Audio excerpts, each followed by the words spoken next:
Dios ha sido bueno. Dios ha sido bueno. Bueno es Dios. Dios ha sido bueno. Dios ha sido bueno. Dios ha sido bueno. Bueno es Dios. ¿Cuántos pueden decir amén? Antes que empiece a tocar la banda, quiero que lo cante conmigo.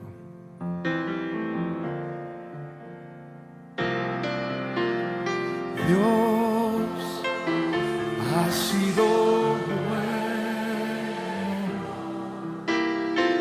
Dios ha sido bueno. Dios ha sido bueno. Bueno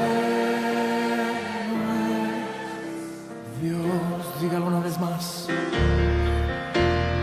Dios ha sido bueno. Dios ha sido bueno. Dios ha sido bueno. Bueno es Dios. Su bondad me alcanzó.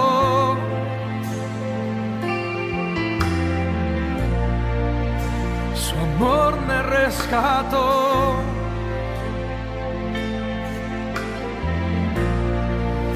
Su gracia me salvó. Bueno es Dios.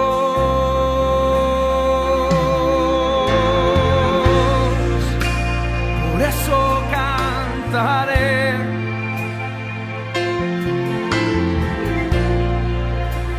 Y siempre alabaré.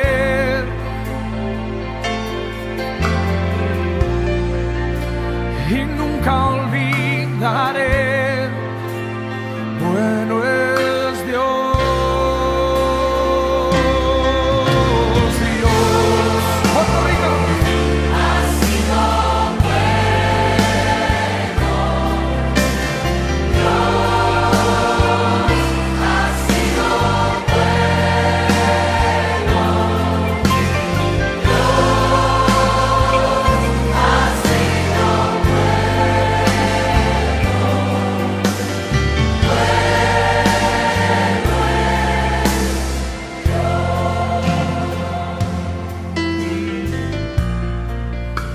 Mis manos alzaré,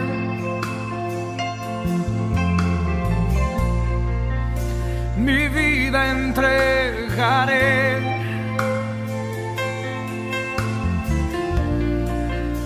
mi voz levantaré. Bueno es Dios.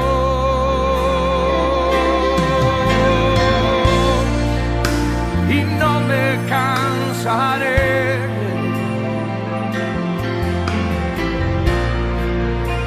de darle todo a Él.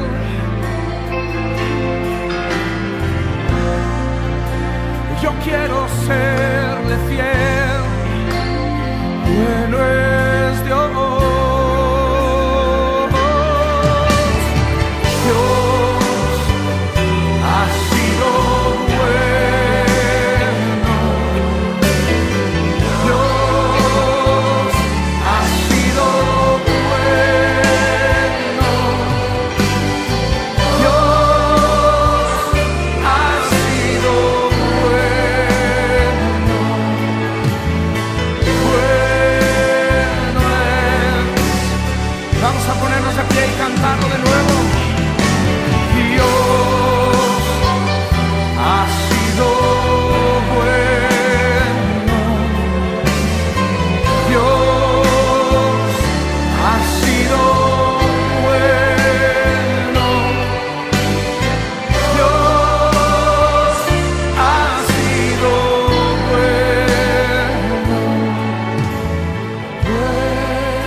Dios. Todo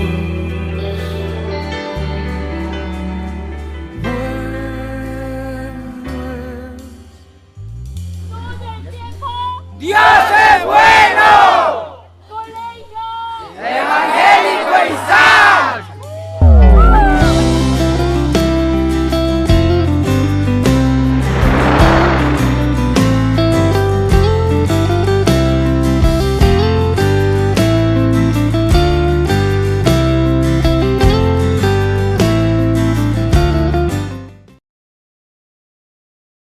먼저 감사드립니다.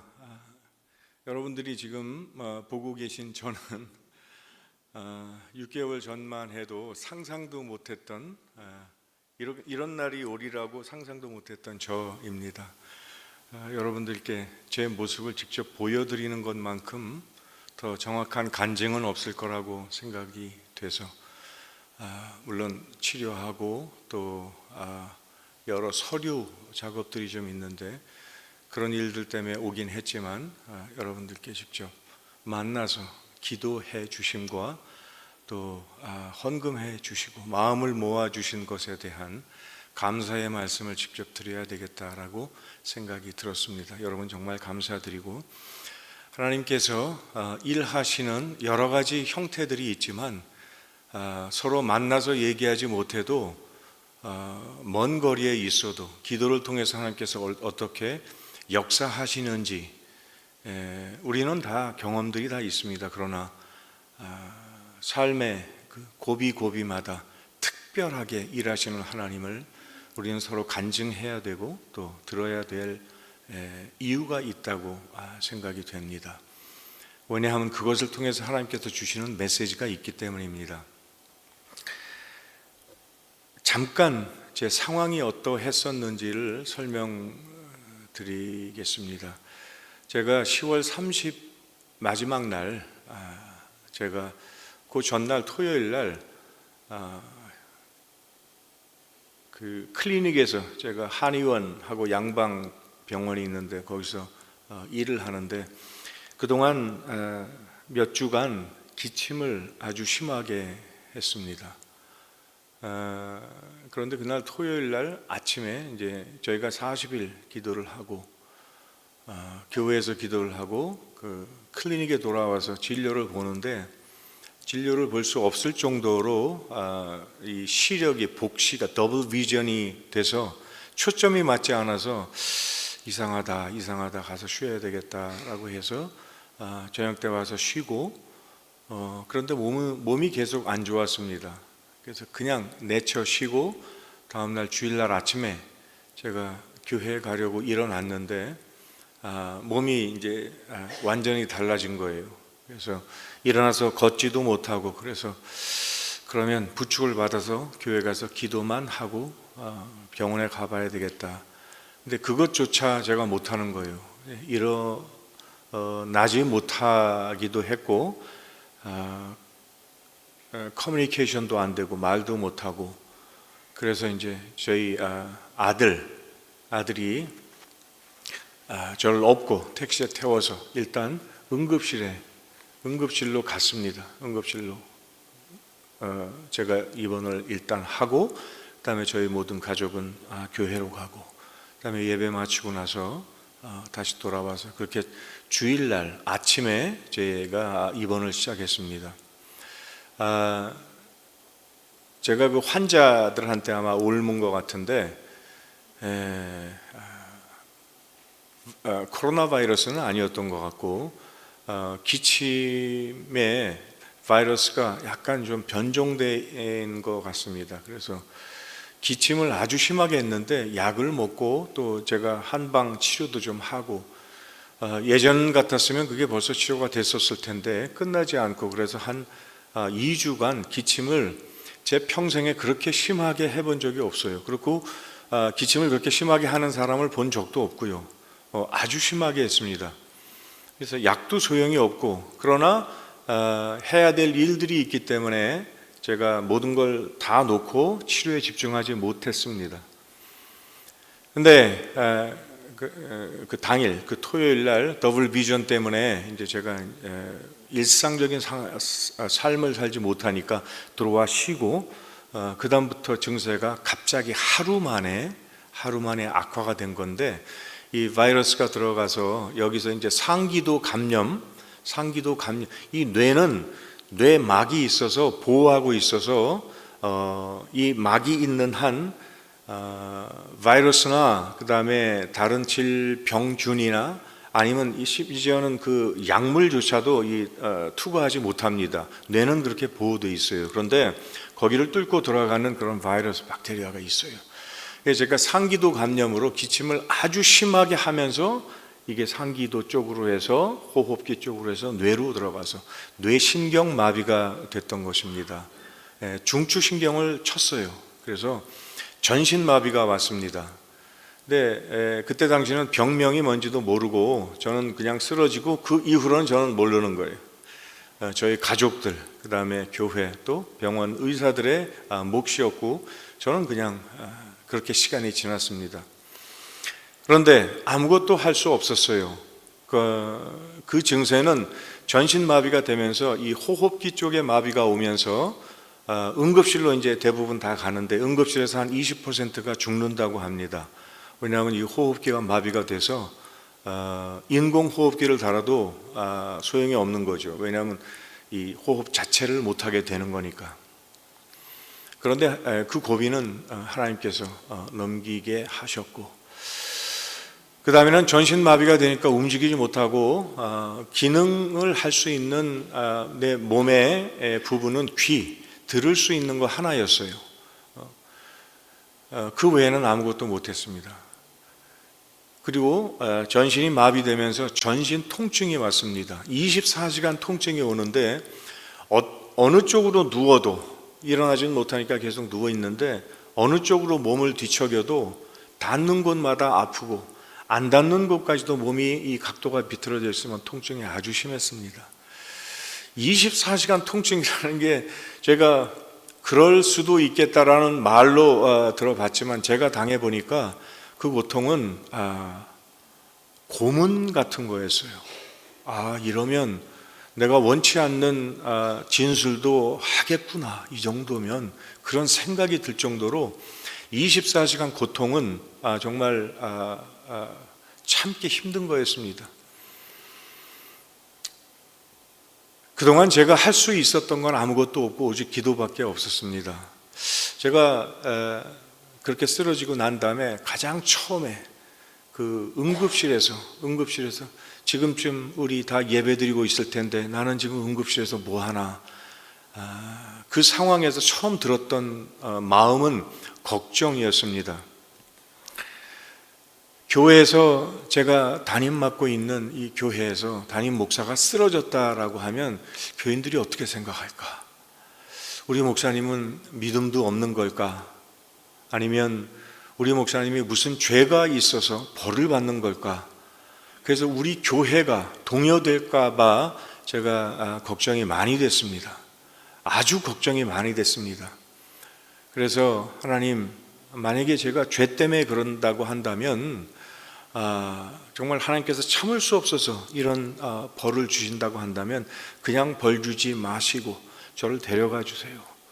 그래서 교인들 앞에서도 죄 지은 자라고 하면 깨끗하게 저렇게 형벌을 받는다, 어떠한 형태로든지 간에 하나님께서 영광 거두시고 저를 처분해 주십시오라고 기도를 했습니다. 기도를 계속하고 하루가 지나고 이틀, 증세가 정확히 병명을 모르면서 분주하게 그 의료진들이 다니고 뭐 그랬다고 합니다. 근데 저는 모르면서 계속 들었던 마음은 하나님께서 클리어한 메시지를 주시지 않아서 참 답답했습니다. 죄라면 보여주시고 응당한 처벌을 좀 받겠습니다. 근데 마음속에 계속 오는 게 그게 아니었어요. 무슨 죄책감이나 뭐 이런 건 아니었어요. 그래서 우리 교회, 특별히 우리 청년들이 많은 교회인데 이 청년들 이제 앞으로 2달 후면 이제 고산지인 코차밤바에서 산타크루스로 우리 헤드쿼터를 옮기고 거기서 이제 본격적으로 선교사 파송이 시작되는 겁니다. 저희가 16년 동안 기도해 왔던 이제 그 일이 이제 시작되는 그 2달 남겨놓고 제가 쓰러져서 목사님이 혹시 죄 때문에 아니면 목사님이 어떤 허물 때문에 하나님께서 막으시는 거라면 이거 정말 큰일이었습니다. 그런데 제가 의식이 있는 시간에는 24시간 중에 밤이든 낮이든 새벽이든 간에 의식이 깨어있는 동안은 기도가 나왔지요. 기도밖에 할 수 있는 게 없었으니까. 그 기도 가운데 하나님께서 시간이 흐르면서 계속 주시는 마음은 어떤 죄책감이나 그것이 아니라 이런 메시지였어요. 너 왜 기도 안 하냐? 그래서 하나님께서 직접 말씀으로 너 왜 기도 안 해? 그러면 제가 뭐라도 말을 했을 텐데 왜 나의 기도가 부족했지 이런 생각이 자꾸 드는 거였어요. 그런데 제가 또 하나 생각 드는 것은 무엇인가 하면 그래도 제가 또 선교사고 목사인데 아무리 기도를 안 해도 물론 하나님 앞에서 나 기도 충분히 했어요 라고 말할 수 있는 사람은 이 세상에 한 사람도 없겠지만 그럼에도 불구하고 지금 우리 중요한 사역을 앞두고 기도가 부족했다라는 그런 마음이 드는 거는 그 사역을 위해서 기도 못했구나. 참 그렇습니다. 이런 생각이 들었는데 시간이 지나면서 그것도 아니었어요. 그런데 하나님께서 예전부터 저를 선교사로 부르시기 전부터 주셨던 은사 중에 하나는 하나님께서 저한테 음성을 들려주는 것이 아니라 말씀의 구절을 들려주세요. 말씀의 구절. 요한복음 10장 10절. 이 말씀으로 제가 시카고에서 공부를 시작할 수 있었고 여러 가지 말씀. 그런데 그 누워있는 동안에 마태복음 22장 37절 또 마가복음 12장 30절 누가복음 10장 27절 이게 무엇인지 제가 익히 암기하고 있던 그런 구절이면 제가 바로 알 수 있을 텐데 마태복음 22장 같은 경우는 임금이 아들을 위해서 잔치하고 그래서 many are called but few are chosen.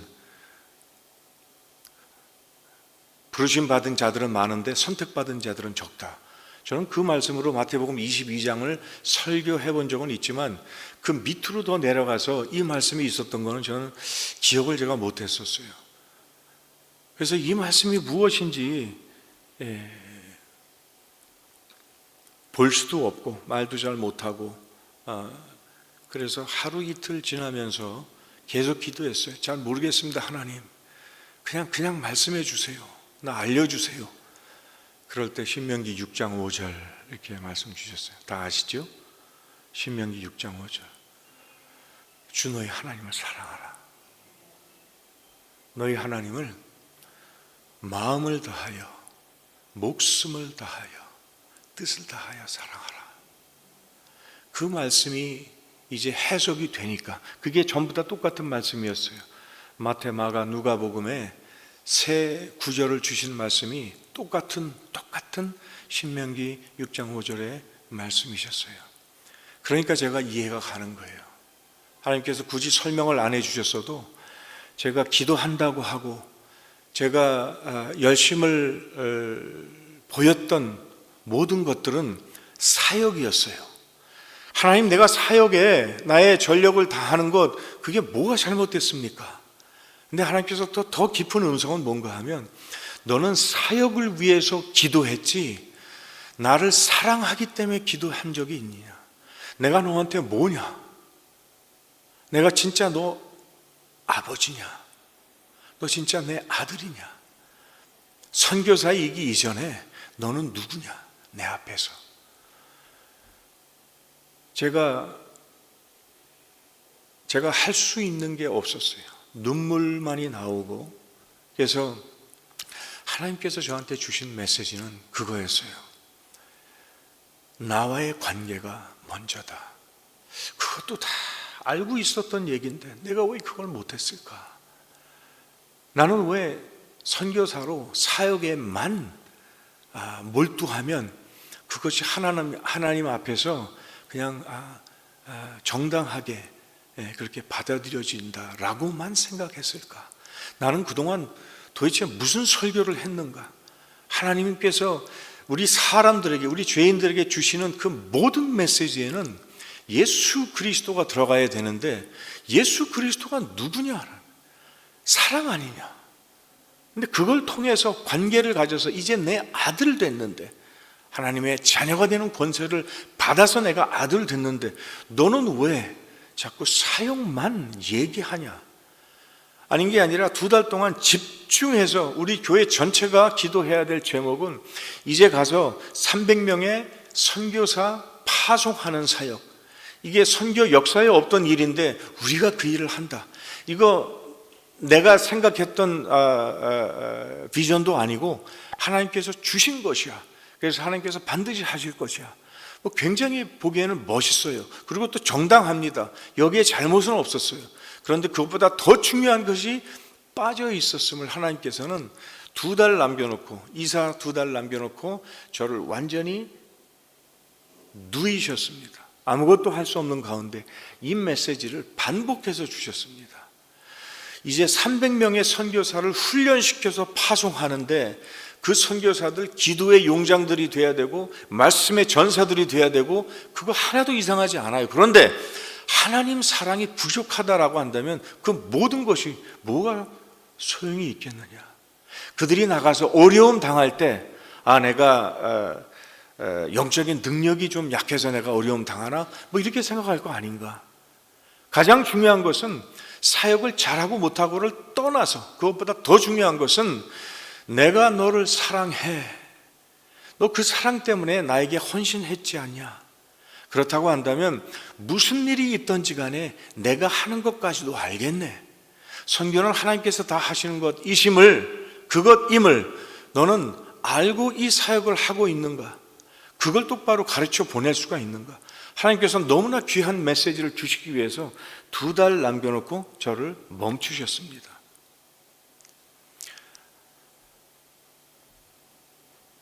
그리고 나서 여러 가지 너무 많은 은사들을 주셨어요. 저는 하나 기도한 게 하늘의 문이 열리는 것, 하늘 문이 열리는 것을 저는 원했습니다. 그래서 솔직히 그 기도를 했어요. 그런데 저 같은 사람들에게는 하늘이 열리는 그런 일은 야곱이나 스데반 집사님이나 우리 예수님 세례 받으실 때 있던 그런 일들은 평범한 사람들에게는 없는 것 같더라고요. 그럼에도 불구하고 하나도 부족함이 없었던 게 뭔가 하면 하나님이 저에게 하나님의 의도를 명확하게 보여주셨다는 것입니다. 그래서 선교사 300명 파송하는 것 열심히 준비해라. 그러나 잊지 마라. 거기에 가장 바탕은 사랑하는 자들을 뽑아 훈련시켜라. 그러지 않으면 기술자들만 될 거다. 선교사들이 나가서 어려운 일도 당하고 마땅히 목숨을 내놓고 죽어야 될 상황들이 있을 텐데 그때 가서 그걸 하지 못하는 것은 영적인 능력이 부족함도 아니요, 말씀이 부족함도 아니요, 하나님 위해서 죽을 수 있는 사랑이 없으면 결국 끝내질 못하는 거다. 너무 중요한 걸 빼먹고 있었어요. 그래서 하나님께서 이 메시지를 주시기 위해서 저를 멈추신 것에 대해서 여러분 앞에서 간증합니다. 그렇기 때문에 저희들의 사역의 방향이 바뀌었어요. 지금 이 선교사 헌신을 해서 준비한 사람들이 코차밤바라는 도시에서 저희가 16년 동안 준비를 했습니다. 거기서부터 제가 이번에 이사 온 산타크루스까지는 차로 한 10시간 걸리는 곳이에요. 거의 다른 삶이 되는 거예요. 그래서 코차밤바의 삶을 이제 그만두고 산타크루스로 온다라는 것은 무슨 뜻이냐 하면 자기의 모든 걸 다 버려뒀다는 거예요.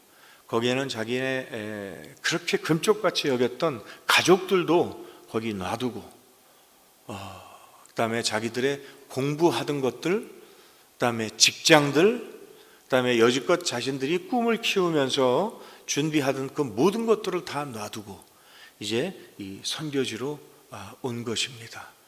그 중에는 정말로 제가 집중했던 사역 중에 하나는 복음이 사람을 바꾸지 못하면 이 약한 복음 가지고 내가 무엇을 하나?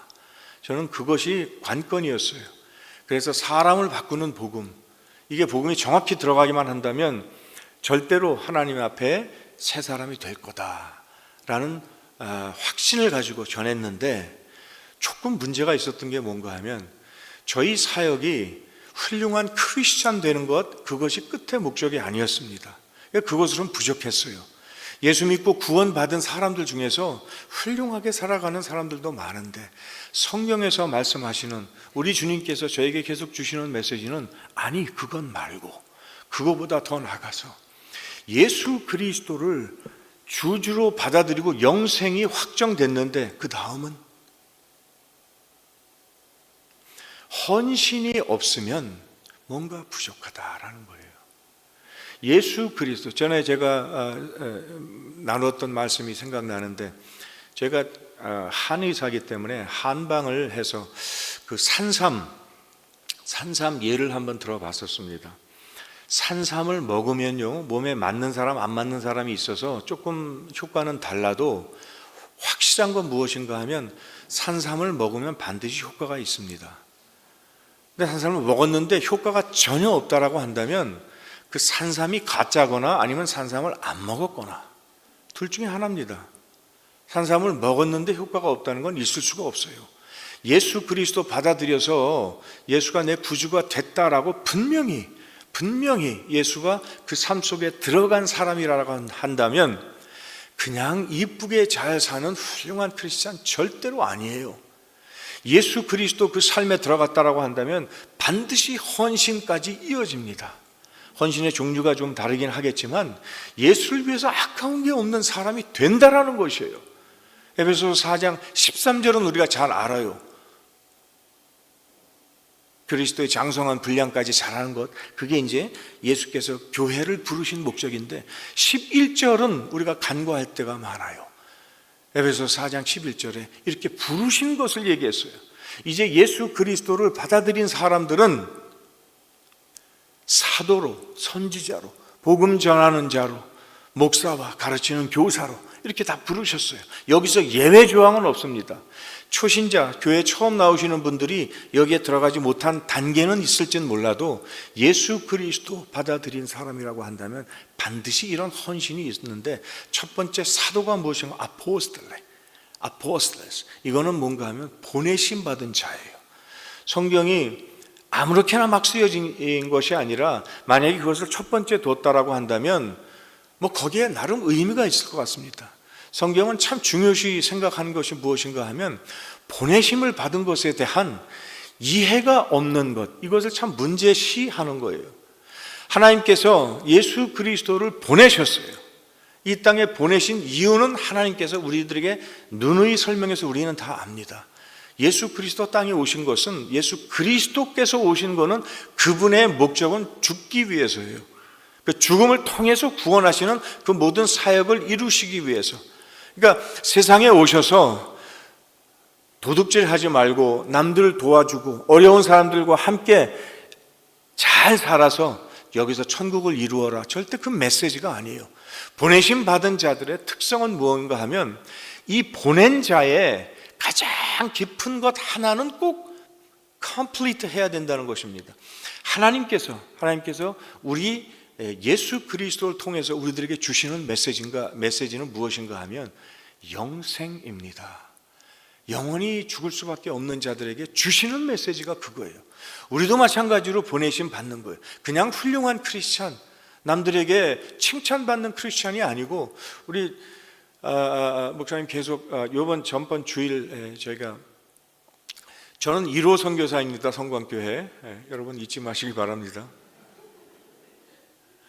다시 말씀드려요. 제가 왜 이런 말씀을 드리냐 하면 1호가 그렇게 대단하고 자랑하기 위해서가 아니라, 실수하지 말자. 너 성광교회 사역했던 사람들 중에, 그러니까 협력 선교사로 부르신 게 아니고 성광교회에서 나름 우리 성도님들의 기도와 목사님의 설교로 양육받아서 자란 사람이 선교사로 파송된 사람 중에 가장 큰 책임감을 가진 사람이야. 잊지 마. 그래서 저는 이 메시지가 기도하면 있고 안 하면 없고, 또 결과가 이 이건 목사님께 주신 말씀이지만 이게 또 볼리비아에 저희 교회에 항상 있습니다. 볼리비아 청년들한테 계속 얘기하는 것은 무엇인가 하면 굉장히 파지티브한 거, 긍정적으로. 근데 예전에는 못 듣던 기도가 하나 더 늘었는데, 하나님 우리 차세대를 축복해 주세요. 저희도 그 메시지 계속 전합니다. 차세대를 위한 축복 기도 중에 대법관이 나오게 하시고, 이 말씀이 저한테는 탁 와 닿았어요.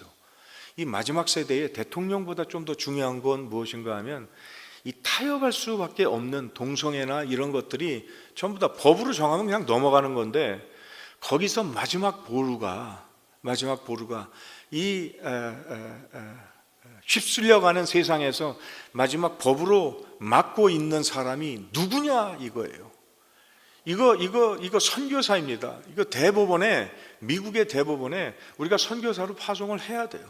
완전히 다른 문화예요. 거기는 핍박도 있고 문화도 다른데, 거기에 성광의 정신으로, 아니 이 성경의 정신이죠. 그것으로 훈련받고 세워진 자가 거기 들어가야만 되는 것입니다. 아멘? 그러니까 그냥 대법관이라는 타이틀, 대통령이라는 지위가 절대로 아니에요, 여러분. 그곳에 선교사가 가야 되는 것은 거기서 죽을 수 있는 사람을 보낸다는 것입니다. 그런데 웬만큼 기술이나 영적인 능력이나 비슷한 거 가지고 가면 힘든 일이 있으면 쓰러져요. 근데 거기서 쓰러지지 않는 법은 사랑이었습니다. 사랑은 감정만이 아니었어요. 감정은 우리가 쉽게 볼 수 있는 면 중에 하나였지, 사랑은 파워입니다. 하나님께서 이 죄 많은 세상, 우리가 아직 죄인 되었을 때, 아직 회개도 안 했을 때, 아직 자격도 없는 자들을 예수 그리스도 보내서 살리신 이유가 있어요. 이게 사랑이거든요. 사랑이면 이게 가능하거든요. 그래서 전도하는 방법을 먼저 가르치는 것이 아니라, 하나님이 너를 그렇게 사랑하신 그 사랑을 아느냐? 그렇다고 한다면 너는 하나님을 사랑하느냐? 얼마나 사랑하냐? 어떻게 사랑하냐? 성경에 나와 있었어요.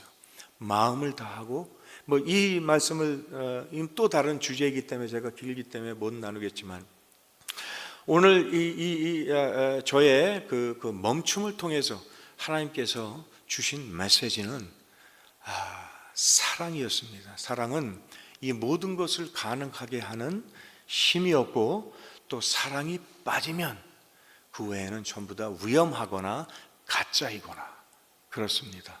교회 내에서도 그럴 수가 있어요. 아니, 교회뿐만이 아니라 크리스찬이라는 이름을 가진 사람들 가운데서 우리가 많은 이름으로 행할 수는 있는데, 거기에 진짜 하나님 사랑하는 그 근본 바탕이 있느냐 없느냐는 완전히 다른 얘기입니다.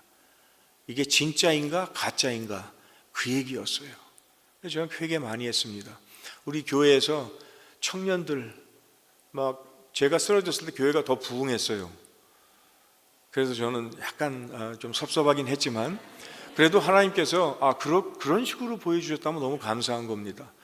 제가 쓰러지고 나서 기도에 불이 붙고, 그다음에 목사님이 잘못한 거 아닌가 이런 의심 갖는 것이 아니라, 오히려 더 기도에 불이 붙고, 철야기도, 그다음에 금식기도, 방언기도 터지고, 볼리비아에서는 듣도 보지도 못한 산기도도 막 올라가고, 우리 교회가 막 그냥 그래서 좀 더 쓰러져 있어야 되나 이런 생각도 들기도 하고 그랬습니다. 이 교회가 이렇게 된 것은 저의 멈춤을 통해서, 너 잠깐 가장 중요한 거 짚고 넘어가. 그대로 산타크루스에 도착해서 300명씩이나 되는 선교사를 훈련시켜서 파송할 때 가장 중요한 거 빼먹고 가짜 300명을 기르면 큰일 나. 그래서 하나님께서 멈추신 것이었어요. 병상에 누워있으면서 중보기도가 다가옴을 제가 몸소 체험했습니다. 제가 며칠 지나면서 병상에 누워있으면서, 그러니까 저는 생각이 하나밖에 없었습니다. 이제 빨리 돌아가서 이 메시지를 전해야 되는데 말도 어눌하고 제대로 하지도 못하고, 여러분 영상 예전에 보내드린 영상 보셨으면 아실 텐데 일단 설교 자체가 말이 어눌하고 늦어요. 그래서 제가 병상에 누워있다가 첫 번째 설교를 1달 반 만에 갔습니다. 1달 반 만에 어눌한 말로 설교를 하다 보니까 그날 아침도 다 준비해서 일어났는데 말이 탁 막히는 거예요. 말을 할 수가 없는 거예요. 교인들은 기다리고 있는데. 그래서 제가 마음이 너무 답답했어요. 너무너무 답답했고, 그러나 거기 가서 교회에 도착해서 무릎 꿇고 제단 앞에서 기도했어요. 하나님, 나 5분만이라도 말할 수 있게 해주세요. 하나님께서 우리를 사랑하신다라는 메시지는 전하고 내가 내려와야 되겠습니다. 5분만. 그런데 제가 설교를 1시간 반 했어요. 제 뒤에서 우리 청년들, 제가 흔들흔들 하니까 쓰러질까 봐 뒤에서 준비하고 있고, 옆에서도 물 들고 다 준비하고 있고, 제 설교하는 시간 동안 계속 그러고 있었는데 하나님께서 놀라운 일들을 해주시는 것을 중보기도를 통해서 이루셨습니다. 그리고 2달, 3달 정도면 이제 낫는다고 하는데 아니에요. 그건 집중 치료를 잘 받고 영양도 좋고 그런 사람들이 그런 거고, 제가 지금 6개월 지금 지났거든요. 6개월 지났는데 특별히 이 비전이, 더블 비전이, 이건 사람이 움직일 수가 없어요. 계속해서 어지럽고, 그 다음에 초점이 안 맞으니까 이 거동을 못할 정도인데 더블 비전이 치료가 됐어요. 여러분들은 별로 감흥이 없으신 것 같은데 여러분들 기도에 응답이라는 말씀을 드리는 것이에요. 더블 비전이 치료되고 나니까 그 다음에 다른 몸의 기능도 더 나아지기 시작합니다. 참 나누고 싶은 말씀을 너무 많은데 시간이 벌써 다 됐네요. 자, 오늘 봉독하신 말씀이 창세기 15장 5절 말씀을 제가 나누고 싶은데요. 거기에 아브람을 부르셨습니다. 하나님께서 아브람을 이끄셔서, 밖으로 이끄셔서 하늘을 보여주시면서 하늘의 뭇별을 셀 수 있나 보라 그러셨어요. 그 다음에 또 그에게 이르시되 내 자손이 이와 같으리라. 하나님께서는 저를 멈추시고 나서 이 말씀이 떠오르게 하셨어요. 밖으로 이끄시는 인도하심이 있어야 됩니다. 제가 선교사로 헌신하게 된 것도 저는 제가 잘해서 참 많은 일들을 할 수 있음에도 불구하고 내가 하나님께 드려야 되겠다, 뭐 이런 나의 드림이 나름 괜찮았지 이렇게 생각할 때가 있었습니다. 아니에요. 하나님께서 불러내셨어요. 그래서 보게 하셨습니다. 하늘의 뭇별들을 보게 하시고 그 봄을 통해서 그거 보는 거 무슨 뜻인지 몰라요. 우리는 그게 정직한 얘기입니다. 뭇별들은 아브라함이 수천 번 봤을 거예요. 수백 번 봤을 거예요. 그런데 그 별을 보여주시면서 하나님께서 주시고자 하는 메시지가 있기 때문에 그냥 우리가 보게 되는 건 다른 겁니다. 제가 볼리비아에 도착해서 남미의 사람들을 볼 때 그냥 전도의 대상자 외에는 처음에는 안 보였어요. 사실 수많은 선교사님들도, 남미 선교사님들도 마찬가지예요. 남미에 도착해서 남미 사람들을 보면 전도의 대상이지 그 외에 또 뭐가 있겠습니까? 근데 하나님께서는 11년 전부터 보여주시기 시작한 것이 무엇인가 하면 그냥 헌신자가, 그냥 좋은 크리스찬이 아니고 예수 그리스도 받아들였는데 주를 위해서 드리고 싶은 마음이 없어. 뭐가 빠졌지? 그 마음을 자꾸 주셨어요. 그래서 헌신의 지경까지 올라간 자, 그런 자를 하나님께서는 기다리고 계시는 거예요. 그리고 복음이 전파되는 메시지의 최종 목적이 그거입니다. 절대로 복음은 훌륭한 크리스찬이 아니에요. 복음은 하나님 앞에 드려질 수 있는 자를 뽑는 거예요. 복음은 받아들여졌을 때 그 사람이 어디까지 헌신할 수 있느냐를 계속해서 질문하고 있습니다. 그런데 주일날 돼서 교회 나오고 그 다음에 헌금하고 말씀 읽고 기도하고, 이 정도면 됐지. 하나님도 잘 아실 거 아닌가? 미국 생활이 얼마나 이민 생활이 바쁘고 힘든가? 그러면 이 정도만 드리면 되지 않겠나라고 자기 생각으로 삶을 파악할 때가 있어요. 그런데 그렇지 않습니다. 하나님께서는 별 보여주시고 난 다음에 그 별이 무슨 뜻인지를 해석해 주세요. 하나님께서 보여주시는 모든 것들은 그걸 통해서 내가 너를 어떻게 축복할 것인가에 대한 메시지를 주시는 거예요. 남미에서 남미 사람들을 보고 나서 전도의 대상뿐만이 아니라 그들이 다시 재헌신해서 이분들이 또 다른 선교사로 헌신해서 나갈 그 비전을 보여주셨던 거예요. 그게 뭔지 잘 몰랐었던 그 시절에도 그냥 하나님께서 하시겠지라고만 그 시작점에는 그랬는데, 지금 10년 넘게 우리가 외롭게 기도했어요. 교회에서도 안 믿어줘요. 300명을 파송한다니까. 볼리비아 같은 그런 힘없는 교회에서 무슨 선교사를 300명, 엄두도 안 났어요. 그러나 이제 이렇게 말씀드리자면 참, 그래서 이제는 자비량 선교사 시대가 온 거예요.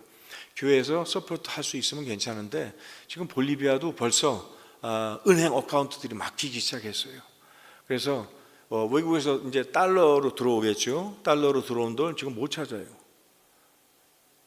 그러니까 교회에서 도와주고 싶어도 못하는 그런 날이 온단 말입니다. 그러면 선교사들은 자비량이에요. 자비량. 그 10년 전부터 주신 메시지였어요. 그러니까 이런 선교사들 어려운 가운데도 만약에 죽어야 되는 상황이 온다라고 하면 죽을 수 있느냐? 하나님은 그냥 착한 크리스찬이 아니라 예수 그리스도가 주신 것이 너무 크기 때문에, 이제 나 영생이 개런티 되어 있기 때문에 그 다음에 또 다른 어떤 은혜 구하지 않겠습니다. 이제 내가 하나님 앞에 어떻게 헌신할 것에만 내 모든 어텐션, 그걸 집중하겠습니다. 이렇게 하는 사람들이 누구인가를 하나님께서는 부르신다는 것입니다. 꼭 선교사, 100% 선교사가 돼야 되는 것이 아니라 어떤 사람이 어떤 형태로 헌신하겠는가를 계속해서 말씀을 통해서 초청하고 계십니다.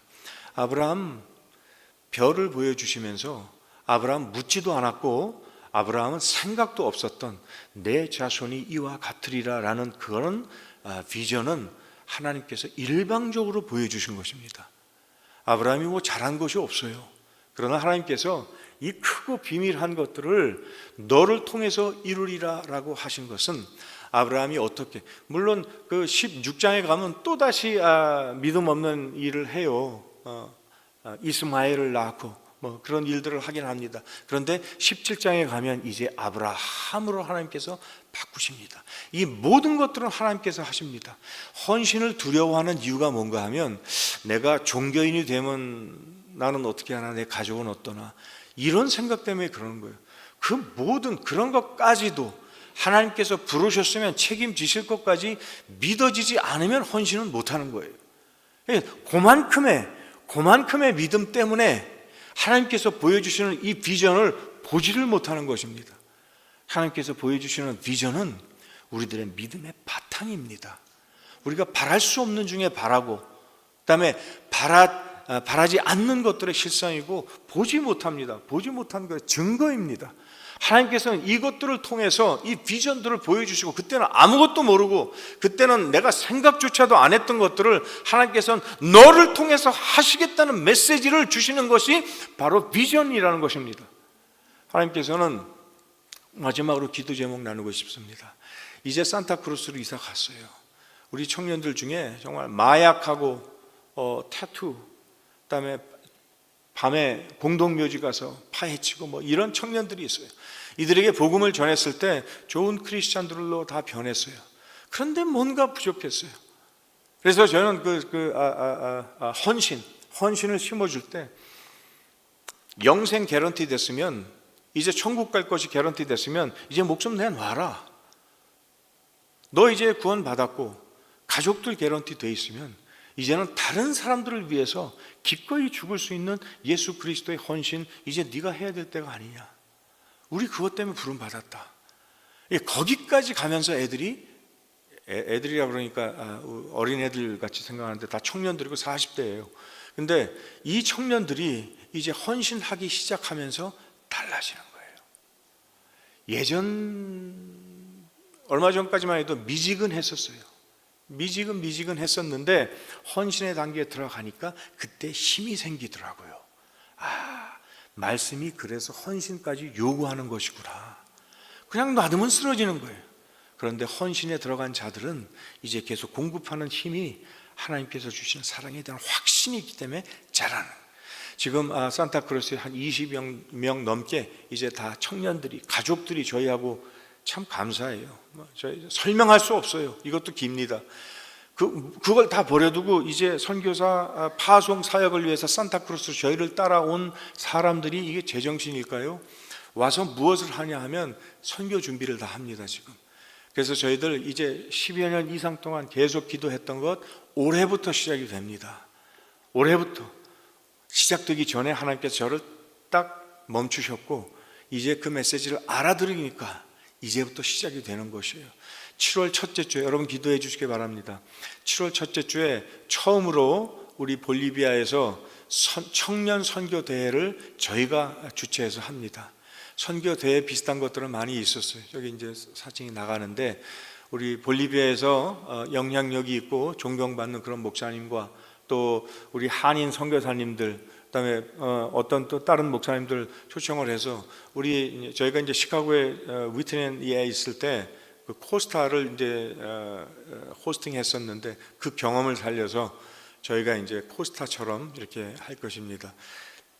7월 첫째 주 목금토 그 기간 동안 처음에 이제 볼리비아 청년들을 선교사 초청을 할 것입니다.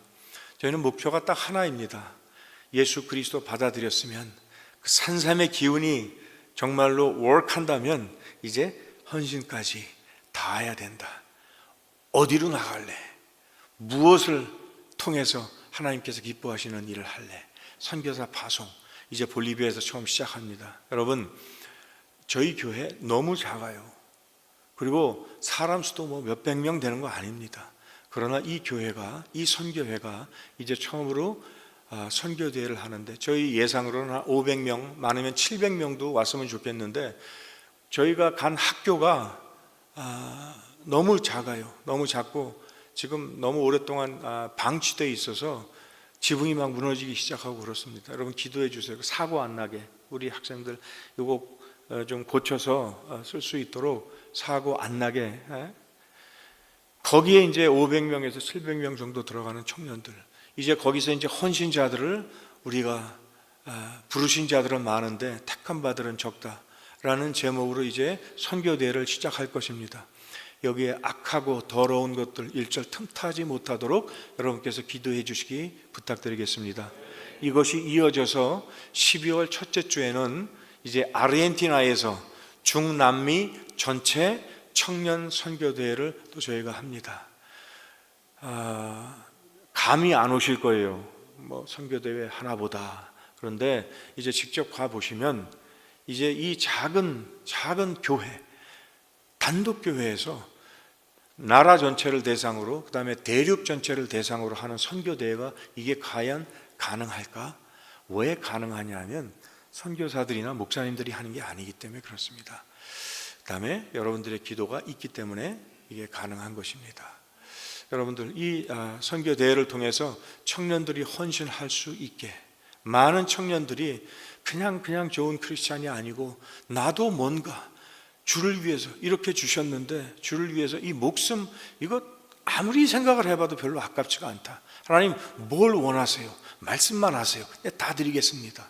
이렇게 헌신된 청년들, 새벽 이슬 같은 청년들이 많이 나올 수 있게, 그래서 300명 채우는 그 시간이 좀 빨리 올 수 있게 여러분들 기도해 주시기 바라겠습니다.